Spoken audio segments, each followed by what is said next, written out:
بسم اللہ الرحمن الرحیم۔ دوستو، پولن الرجی بہت بڑھتا ہوا ایک مسئلہ ہے، اور آج کی اس ویڈیو میں وسیم انور وسیم ٹپس فار ہیلتھ کی طرف سے آپ کو بتاؤں گا کہ پولن الرجی سے کس طرح ہم محفوظ رہ سکتے ہیں۔ لیکن یہ بتانے سے پہلے میں آپ کو بتاؤں کہ پولن الرجی کے دوران انسان کو بخار محسوس ہوتا ہے، اور اس کے ساتھ ساتھ چھینکیں، جلد پر خارش، ناک میں خارش، آنکھوں میں خارش، اور اس کے ساتھ ساتھ سانس میں تنگی، اور پھر نزلہ زکام کی کیفیت یعنی کہ چھینکی اور ناک کا بند ہونا یا بہنا بھی اس میں پایا جاتا ہے۔ اس تکلیف دہ صورتحال کو نپٹنے کے لیے کافی دن لگ سکتے ہیں، لہٰذا اگر احتیاطی تدابیر برتی جائیں تو آپ نہ صرف اس بیماری کو ختم کر سکتے ہیں، بلکہ اس بیماری کے دوران آپ اچھا خاصا ریلیف بھی محسوس کریں گے۔ تو دوستو، اس حوالے سے سب سے پہلے میں آپ کو بتانا چاہوں گا، یہ ضرور نوٹ کریں کہ آپ کو کس وجہ سے الرجی ہوتی ہے۔ اس طریقے سے بھی آپ کافی حد تک بیماری سے بچ سکتے ہیں۔ دوسرا اہم طریقہ یہ ہے کہ کوشش کریں کہ پولن الرجی کے دنوں میں سرسبز شاداب علاقوں میں جانے سے احتیاط کریں، یہ بہت ہی ضروری ہے۔ اس بیماری سے نکلنا کافی مشکل ہوتا ہے۔ دوستو، پولن الرجی کے موسم میں گھروں کی کھڑکیاں اور دروازوں کو بند رکھیں، اور اس کے ساتھ ساتھ اگر سفر پر جائیں تو گاڑیوں کے دروازے بھی بند رکھنے چاہیے، ورنہ الرجی سے بچاؤ ممکن نہ ہوگا۔ دوستو، گھر سے نکلتے وقت ماسک پہنیں یا پھر نقاب کا استعمال کریں، یہ بھی آپ کو الرجی سے ضرور بچائے گا۔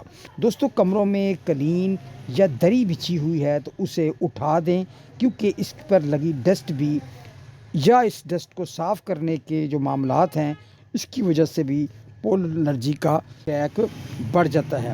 تاہم اس کو صاف کرنے کے لیے آپ ویکیوم کلینر کا استعمال کر سکتے ہیں، جو کہ کافی بہتر رہے گا۔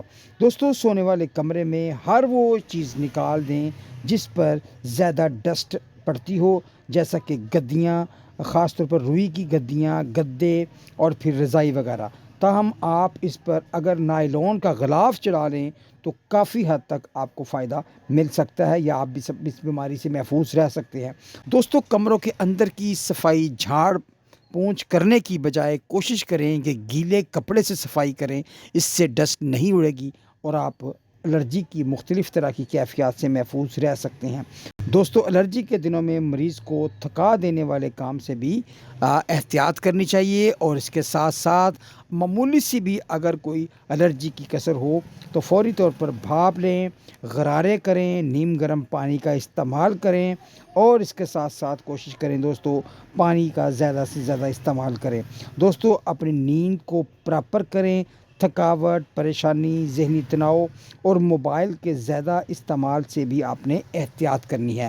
اور ایک بڑی اہم بات بتاتا چلوں کہ الرجی کے دنوں میں، یا اگر آپ الرجی سے بچنا چاہتے ہیں تو کوشش کریں سونے کے بعد جب آپ اٹھیں فوری طور پر پانی نہ پئیں، 5 سے 10 منٹ کے وقفے کے بعد پانی پئیں۔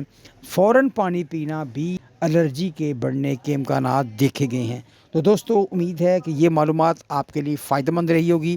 ہماری اس معلومات کو، ہماری اس اچھی بات کو دوسروں تک ضرور شیئر کیجیے گا، اس لیے کہ اچھی بات کو شیئر کرنا، دوسروں تک پہنچانا بھی صدقہ ہے۔ تو ملتے ہیں نیکسٹ ویڈیو میں، تب تک اللہ حافظ، ٹیک کیئر۔